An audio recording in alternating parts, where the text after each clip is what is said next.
ओम नमः शिवाय। हे नारद, उस समय मुझे चिंता युक्त देखकर आकाशवाणी हुई, जिसके द्वारा 2 अक्षर प्रकट हुए। उन अक्षरों के सहारे 16 तथा 21 अक्षरों का और ज्ञान हुआ, जिससे मैं बहुत सी बातों को जान सका। ठीक उसी समय भगवान सदाशिव की इच्छा से उस जल में अचेत होकर पड़े हुए विष्णु सचेत होकर मेरे समीप आए। वे रत्न जटित किरीट आदि को धारण किए हुए थे। उनके शरीर का रंग मेघ के समान श्यामल था। उनके इस मनोहारी प्रकाशवान स्वरूप को देखकर मैं आश्चर्यचकित रह गया। इतनी कथा सुनकर ब्रह्मा जी ने कहा, हे नारद, इसमें किसी प्रकार का संदेह नहीं करना चाहिए, क्योंकि भगवान सदाशिव जो चाहते हैं वही होता है। अस्तु, मैंने विष्णु के उस स्वरूप को देखकर पूछा, आप कौन हैं? विष्णु ने उत्तर दिया, हे ब्राह्मण, हम ब्रह्म, अलख, निरंजन, हरि, भूपति, निर्विकार, अचेतन तथा सच्चित आनंद स्वरूप हैं। हम तुम्हारे पिता हैं और हमारे ही नाभि कमल द्वारा तुम्हारी उत्पत्ति हुई है।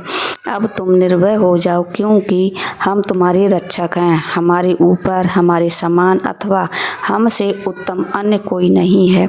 हम ही सबके स्वामी हैं। हे नारद, विष्णु जी ने यह बात अज्ञानावस्था में ही कही थी कि हम ही उत्तम हैं और हम ब्रह्म हैं, क्योंकि वे उस समय शिव जी की माया से अचेत थे।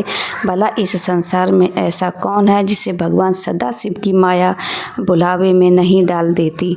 हे नारद, विष्णु के मुख से यह वचन सुनकर मुझे अत्यंत क्रोध आया। तब मैंने उनसे कहा, हे विष्णु, तुम ऐसी असत्य बात मत कहो और कैवल्य भाव का निश्चय रखो। यदि तुम हमें उत्पन्न करने वाले होते तो वेद हमें ब्रह्मा, पितामह, विधाता, परमेष्टि आदि नामों से नहीं पुकारते। हम स्वयं ही तीनों गुणों को धारण करके संपूर्ण सृष्टि को उत्पन्न करने वाले हैं। अतः तुम्हें हमारे प्रति ऐसे शब्द नहीं कहने चाहिए।